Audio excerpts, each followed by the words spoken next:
So excited to be here with you today at Onsemble. Great event, by the way. My first time being here. Caught your opening speech, which was awesome. I talked with a couple people that have been and heard you speak in the past, and everyone, the consensus is you're very calming too when you speak. So I love that.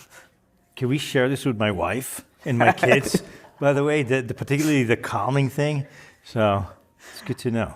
It's and you had in the beginning of your speech, you had a nice little icebreaker talking about how you wanted to run the speech by your son, and what was his response?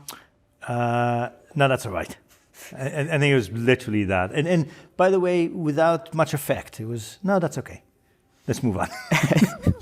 It must be so cool for you to be able to, have these events. And I was talking with, Frank earlier, and we were talking about how having these types of events it's really going above and beyond like what everyone else is doing. How exciting is it for you to be able to put on these events and meet all these people every year? So I actually have two answers to this. The first answer is I'm actually a huge introvert. So for me, these things are not easy. I get home on a Friday night and I just want to crawl under the bed because the whole time you have to flex and you have to be on. And so from that perspective, it's hard. And yet every time I have such an event or come here, whether it's this or whether it's a town hall that we do with the employees, I actually get really energized because I'm passionate about what we do, the work that we do. And to be in the same room with a lot of other people who are really passionate about it, it's kind of a common cause. It brings you together, it brings cohesion, sense of purpose, North Star, all those things. So I love it. And to have the opportunity to do this, it's, you can think particularly post-COVID, the opportunity to get together with people is actually really nice. The opportunity to make that connection, to re-engage, I think is really nice. But then to just share ideas, to talk about what we're experiencing, what we're seeing, to talk about our kids, talk about the families. These things are just nice. It's nice to connect with people, particularly the way the world is now, where there's so much anger. It's nice when you come to a place and you can get together in person with happiness and purpose. How cool is it for you to be able to see, your teammates here also get up on the stage and talk and kind of showcase their skill set?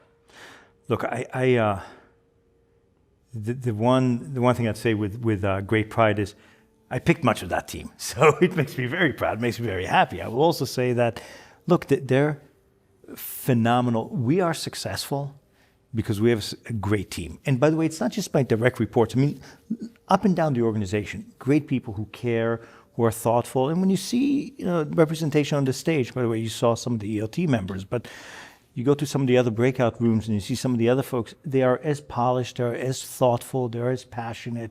And it's validating more than rewarding.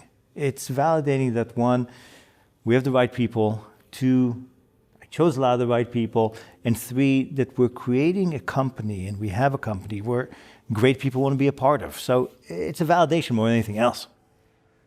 Let's talk a little bit about the work that Advarra is doing to support clinical research sites. So, the work is, you can break it down into a number of components. One, the products we provide, products or services we provide, right? Whether it's the site technology that enables them to conduct their clinical research in a more effective, efficient way, whether it's the services could be the IRB, the services can be some of the tasks that we take off of their hands and enable them to really focus on research versus doing some of this administrative stuff. I think that's sort of one part. The second part, the bringing them together as a community to have a conversation and learn from one another and have best practices. I think that's a huge part of it as well. And then the third is actually facilitating and enabling them to connect with the rest of the ecosystem, with the sponsors and CROs, which frankly give them a lot of the work, right? So I think from that perspective, that's the role we have to play. We have to play the role of connector. We have to play the role of facilitator. We have to play the role of enabler. This is not about us. It's not about Advarra. At the end of the day, it's about the patients at the end. And these sites have the relationships with the patients. These sites are the ones that the patients trust. So to me, what we're doing is facilitating, enabling the sites and by extension, the patient. Why is innovation with the sites and sponsors such a focus for Advarra? Look, I think, first of all, clinical trials generally can't happen without the site. And the sites are really burdened. One of the things that actually worries me about the industry, and I talked a little bit about it in my opening remarks, is that there aren't enough sites participating in clinical trials. There aren't enough investigators participating in clinical trials. Part of it is because it's a pain. It's burdensome. It's difficult. It's oftentimes also a distraction from some of the other stuff that they have to do. So to me, when I really think through that, it's something we have to solve for. On the sponsor side, look, the sponsors are the ones who bring the science. They're the ones who truly bring the innovation. They're the ones who are developing the therapies. And by the way, take all the risks that's associated with it. I talked about it. It's $4 billion to bring a drug to market. 10% of all products actually make it through the pipeline. So they're taking huge risks. And what I would love to see happen is more sites accepting trials, more investigators doing trials, and pharma having the financial wherewithal to continue to fund R&D such that we can get more therapies to patients. So that's really what it's all about. Let's talk about one of my favorite things is always around community and building a community. What really excites you about, I know you mentioned a little bit earlier, but let's talk about the importance of bringing the site community together over this several day event, and how cool is it running into many familiar faces and I'm sure a lot of new faces. Look, again, remember, I'm the introvert, so when we look at our community at home, my wife is the center of the community and I'm totally on the periphery.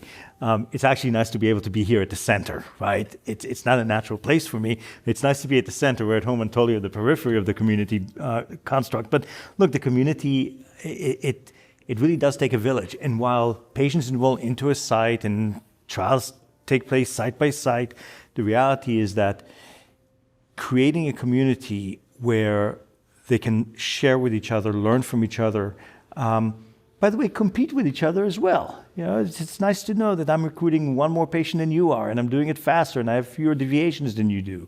But I think the whole notion of bringing people together, I'm more about being the community builder than actually being the community.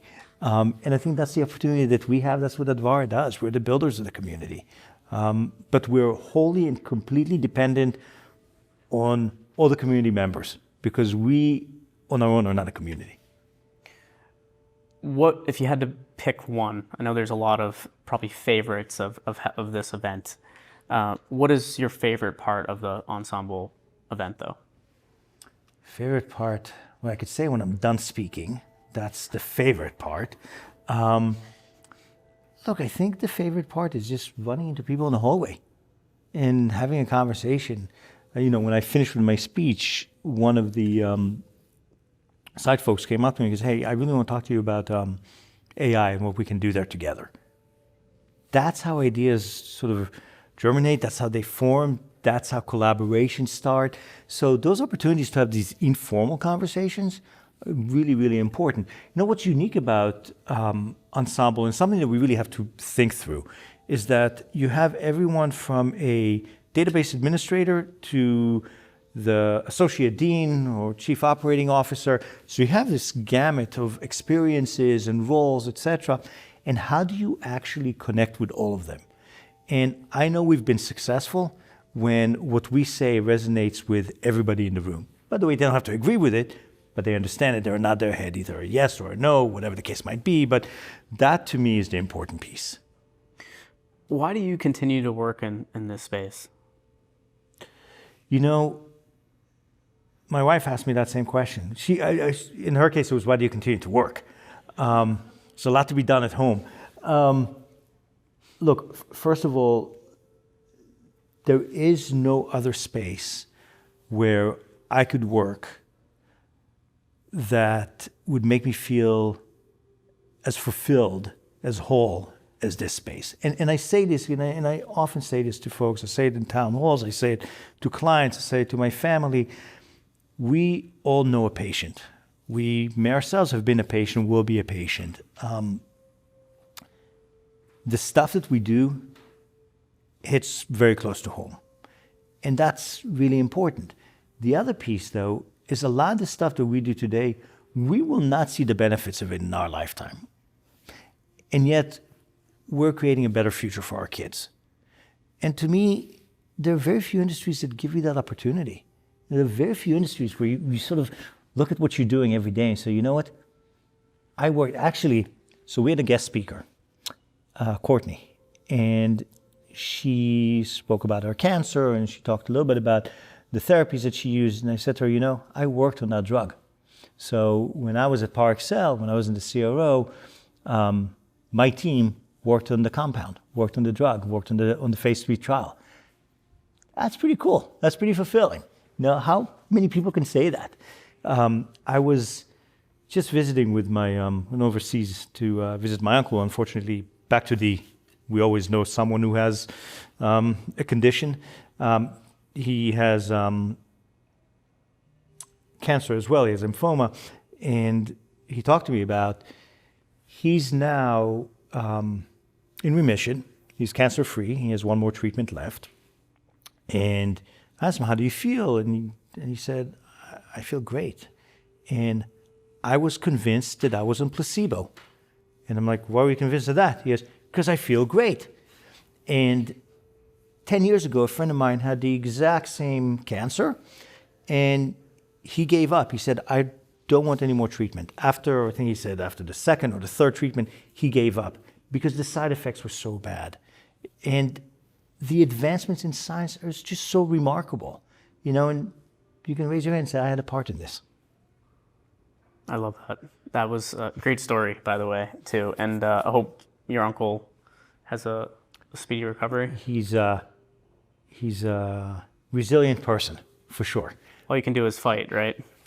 All you can do is fight, and to know that you have all these clinicians fighting by your side, the nurses, the drug developers. This is, again, back to the community. That community gets broader and broader all the time. It's like you're talking about the therapy, and what do most people think about? They think about their physician who's by their bed, right? But the reality is it starts way before that. And our the patient that we introduced through video today, who suffers from ALS, the way she says it, we're all dominoes in this. And everybody has that role. And if your domino doesn't fall, the next one doesn't fall. And we're all dominoes in this.